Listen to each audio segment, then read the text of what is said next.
ایک پنڈت تھا، اس نے لوگوں کو پریشان کر رکھا تھا. 3 اعتراض اسلام کے اوپر پیش کیے تھے کہ اگر کوئی آدمی 3 اعتراض کا جواب دے دیتا ہے تو میں مسلمان ہو جاؤں گا. پہلا سوال یہ ہے کہ مسلمان کہتے ہیں کہ وہ اللہ کو مانتے ہیں، تو اللہ کہاں ہے؟ یہ پہلا سوال کہ مسلمان اللہ کو مانتے ہیں تو اللہ کہاں ہے. دوسرا سوال، مسلمان یہ کہتے ہیں کہ ہر چیز کا کرنے والا اللہ ہے، تو جب کوئی آدمی گناہ کرے گا تو اس کو سزا نہیں ملنی چاہیے، اس لیے کہ جو بھی کوئی کرتا ہے کائنات میں جو کچھ ہوتا ہے اس کا کرنے والا تو اللہ ہے. تو مسلمان تو مجبور ہوا، آدمی مجبور ہوا، یا اس سے اگر کوئی غلطی ہو گئی تو اس کے اوپر سزا نہیں ہونی چاہیے، تو پھر سزا کیوں ہے؟ تیسرا سوال کہ مسلمان یہ کہتے ہیں، ان کا یہ عقیدہ ہے کہ شیطان کو آگ میں جلایا جائے گا. تو شیطان یہ آگ سے بنا ہے، تو بھلا آگ کو آگ سے کیسے تکلیف ہوگی؟ آگ کو آگ میں ڈال دو تو تکلیف نہیں ہوگی.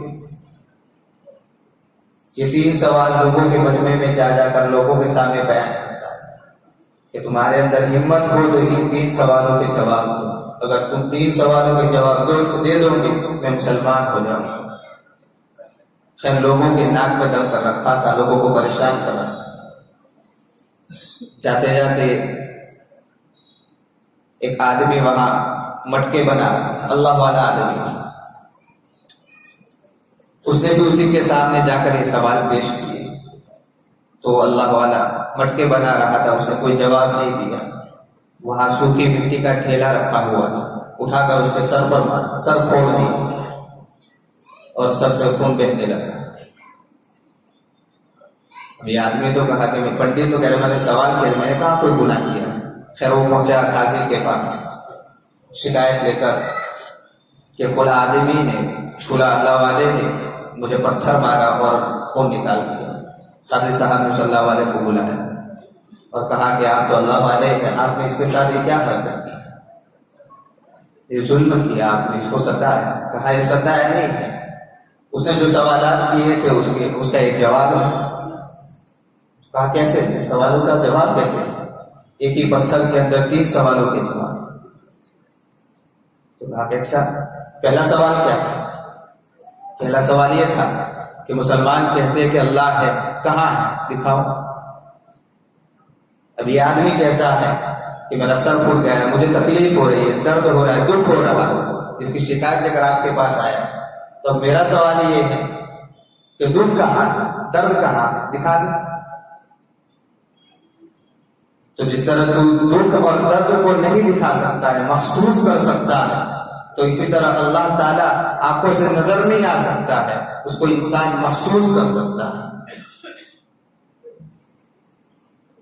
دوسرے سوال کا جواب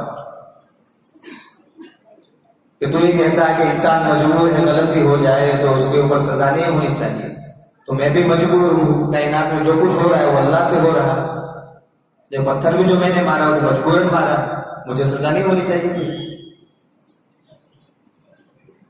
اور تیسرے سوال کا بھی یہ جواب ہے. اچھا کیسے؟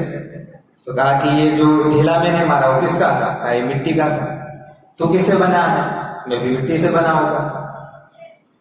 تو جب آگ کو آگ تکلیف نہیں پہنچا سکتی ہے تو بتا مٹی کو مٹی کیسے تکلیف پہنچا سکتی ہے؟ تیرا سر کیسے ٹوٹ گیا؟ تو جس طرح مٹی کو مٹی سے تکلیف ہوتی ہے، اسی طرح جب اللہ تعالیٰ شیطان کو آگ میں ڈالے گا اس کو بھی تکلیف ہوگی. تو خیر کسی چیز کے وجود کو اگر معلوم کرنا ہے تو اس کے 2 طریقے ہیں. وہ چیز موجود ہے یا نہیں ہے اس کا علم حاصل کرنا ہے تو اس کے 2 طریقے. پہلا طریقہ یہ ہے کہ جا کر اس چیز کو دیکھیں. مثلا ہم کسی آدمی کے دیکھنے کے لیے آئے مسجد کے اندر، دیکھنا ہے کہ مسجد میں موجود ہے یا نہیں ہے. دروازہ کھولا، اندر جا کر دیکھا، نظر آیا کہاں ہے، یا کھول کر دیکھا اور نظر نہیں آیا تو معلوم ہوگا کہ موجود نہیں ہے. ایک طریقہ تو یہ ہے کہ اسے جا کر آنکھوں سے دیکھ، اسے پتہ چل جائے گا کہ وہ موجود ہے یا نہیں. اور دوسرا طریقہ یہ ہے کہ علامتوں سے اور نشانیوں سے وجود معلوم کیا جاتا ہے. مثلا ہمیں معلوم کرنا ہے کہ ہمارا دوست مسجد میں ہے یا نہیں ہے. باہر آئے چپل دیکھ، چپل پڑے ہوئے، ہمیں علم ہو گیا کہ وہ اندر موجود ہے. ہوتا ہے نہیں ہوتا ہے؟ کسی کو دیکھنے کے لیے بھیجتے ہیں، چپل دیکھ کر آ جاتا ہے کہ ہاں وہ موجود ہے، تو نشانی سے وجود کا علم ہوا. مسجد میں بیٹھے قرآن کی تلاوت کر رہے ہیں، باہر سے گزرے آواز آئی، آواز سن کر اندازہ لگا دیا کہ اندر وہ آدمی موجود ہے. تو بہت ساری چیزیں ایسی ہیں کہ علامتوں کے ذریعے ان کا وجود ہم معلوم کرتے ہیں. مینگنی گری ہوئی ہے تو اندازہ لگا لیتے ہیں کہ ہاں بکری یہاں سے گزری ہے. پاؤں کے نقش اور علامت نشان ہیں، اندازہ لگا لیتے ہیں کہ کوئی جانور یا کوئی انسان یہاں سے گزرا ہے. اب اللہ تعالیٰ کے وجود کو ہمیں معلوم کرنا ہے تو دو طریقے، یا تو آنکھوں سے دیکھ لو یا علامتوں سے معلوم کر لو. آنکھوں سے دیکھ نہیں سکتے ہیں اس لیے کہ اللہ تعالیٰ نے آنکھوں کے اندر دنیا میں رہتے ہوئے اللہ کو دیکھنے کی صلاحیت دے رکھی ہے. اللہ تعالیٰ ارشاد فرماتے ہیں لا تدرکہ الابصار وہو یدرک الابصار، کہ نگاہیں اللہ تعالیٰ کا ادراک نہیں کر سکتی ہیں. نگاہوں کے اندر اتنی طاقت اور صلاحیت نہیں ہے کہ وہ اللہ کو دیکھیں. ہماری نگاہوں میں اتنی طاقت نہیں ہے، بلکہ اللہ کو کیا دیکھے. اللہ کی ایک معمولی سی مخلوق ہے سورج. ابھی دوپہر کا وقت ہے، جا کر دیکھ لو سورج دکھائی دے گا. آنکھوں کے اندر ان نور ہی نہیں، ایسا لگے گا اندھیرا اندھیرا ہو جاتا ہے. پہلا جو طریقہ تھا کہ آنکھوں سے دیکھ کر، تو آنکھوں سے دیکھ کر ہم اللہ کو معلوم نہیں کر سکتے، اللہ کا وجود نہیں معلوم کر سکتے. دوسرا طریقہ علامتوں کو دیکھ کر، تو ہاں علامتوں کو دیکھ کر ہم اللہ کا وجود معلوم کر سکتے ہیں.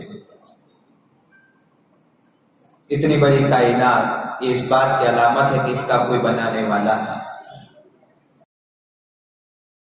تو یہ جو کائنات ہے وہ اللہ کے وجود کی علامت اور نشانی ہے، اس بات کی دلیل ہے کہ اس کا کوئی بنانے والا ہے. خود بخود کوئی چیز وجود میں نہیں آتی ہے.